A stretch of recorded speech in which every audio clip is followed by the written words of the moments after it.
متحدہ عرب امارات کا رول میڈیا میں تو بہت بات چل رہی ہے، لیکن گورنمنٹ کی طرف سے اس کی کوئی کنفرمیشن نہیں، اور جو میں نے اس کے بارے میں انفارمیشن کلیکٹ کرنے کی کوشش کی تو وہ بھی پتہ چلا کہ اس کے بارے میں جو بات چیت ہے وہ بہت بڑھا چڑھا کے کی جا رہی ہے.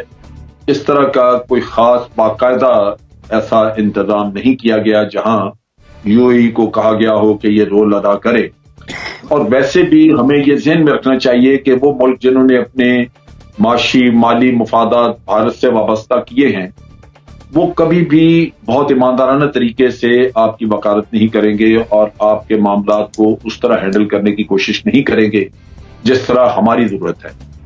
یہ امریکہ کا بھی ہے، وہ ہمیشہ جب بھی ثالثی کی بات کرتے ہیں تو کہتے ہیں کہ دونوں ملک اگر کہیں، لیکن میں ہمیشہ سمجھتا ہوں کہ امریکہ کبھی بھی ایک آنےسٹ بروکر کے طور پہ کام نہیں کرے گا، کیونکہ اس کے آج مفادات بھارت کے ساتھ ہیں. اور مثال موجود ہے کہ پاکستان کے کندھوں پہ چڑھ کے آپ نے افغانستان کی جنگ لڑی اور پھر ادھر بھارت کو بٹھا دیا، اور آج وہاں پہ اتنا پروپیگنڈا پاکستان کے خلاف ہوتا ہے، کسی اور ملک کے خلاف تو نہیں ہوتا.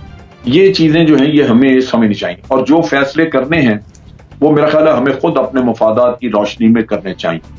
جہاں تک یہ کشمیر کے معاملے میں سیز فائر ہوئی، یہ بالکل دو ڈی جی ایم او کے اپنے درمیان بات چیت ہوئی اور انہوں نے فیصلہ کیا کہ ہم ایک دوسرے کے اوپر جو فائرنگ کر کے نقصان ہو رہا ہے اس کو نہیں کریں گے. برجز جو کراس کرنے پڑیں گے آپ کو انڈیا کے ساتھ تعلقات بحال کرنے کے لیے، انڈس واٹر ٹریٹی ایک روٹین کا کام ہے، اس کے لیے تو ملنا جلنا پڑتا ہے، چیزیں ہینڈل کرنی پڑتی ہیں، لیکن اس میں بھی جب آپ دیکھتے ہیں کہ Pakistan is expose to water terrorism from India, تو اس کے بعد اس کی سینکٹیٹی کیا رہ جاتی ہے؟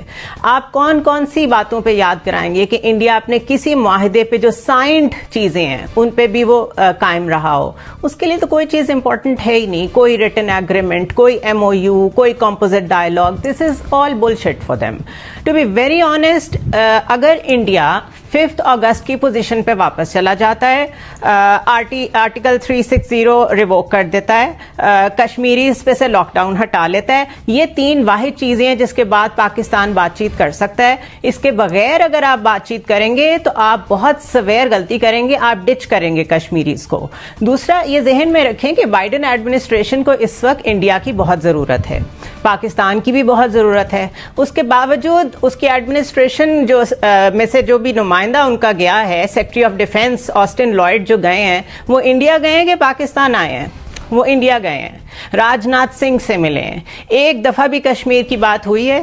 اگر ہیومن رائٹس کا بائیڈن ایڈمنسٹریشن کو اتنا خیال ہے تو ایل او سی کی ایک دفعہ بھی بات ہوئی ہے؟ دس از آل جسٹ اے میراج. یہ صرف دکھایا جاتا ہے، بلومبرگ ہو یا کوئی اور ہو، دیز آر ماؤتھ پیسز. چیزیں لکھ کے ریپل ایفیکٹ کریٹ کیا جاتا ہے کہ شاید کہیں سے جیسچرز اچھے آئیں.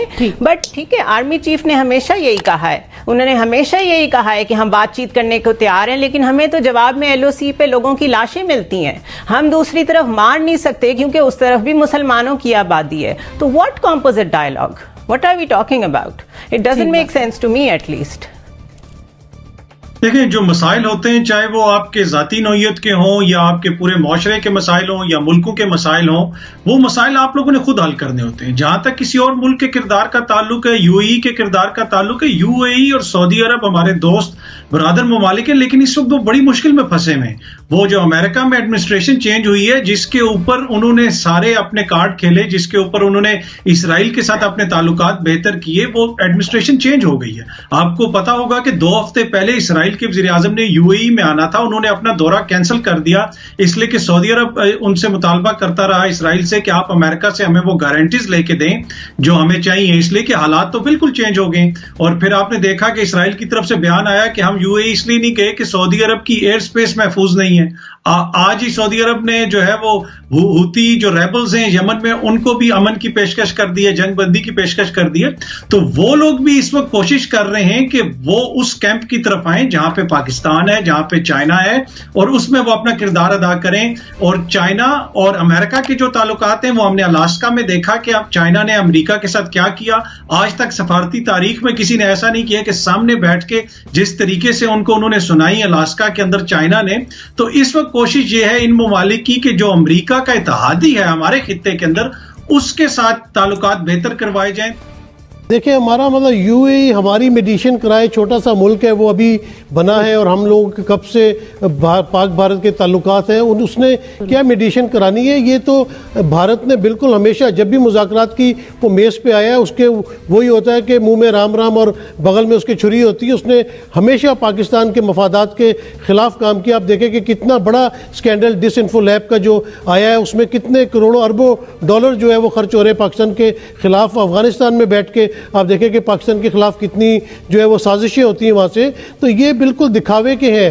یہ جو ڈی جی ایم اوز کی بات ہوئی ہے، یہ شاید وہ جو یو این او کی گاڑی کے اوپر اٹیک ہوا تھا اور ان کی گاڑی پہ بلٹس لگی تھی، شاید کچھ یو این او کی طرف سے پریشر آیا ہو کہ وہاں پہ آپ تھوڑا سا سیز فائر کریں، ادروائز تو وہ بالکل بھی اس قسم کے کسی کام کی طرف آنے پہ بھارت تیار نہیں۔ مودی نے تو آ کے آپ دیکھیں نا کہ جب سے وہ بھارت میں اس کا اپنی حکمرانی آئی ہے، اس نے بھارت میں جو ہے اقلیتوں کو رہنا اجیرن بنا دیا ہے۔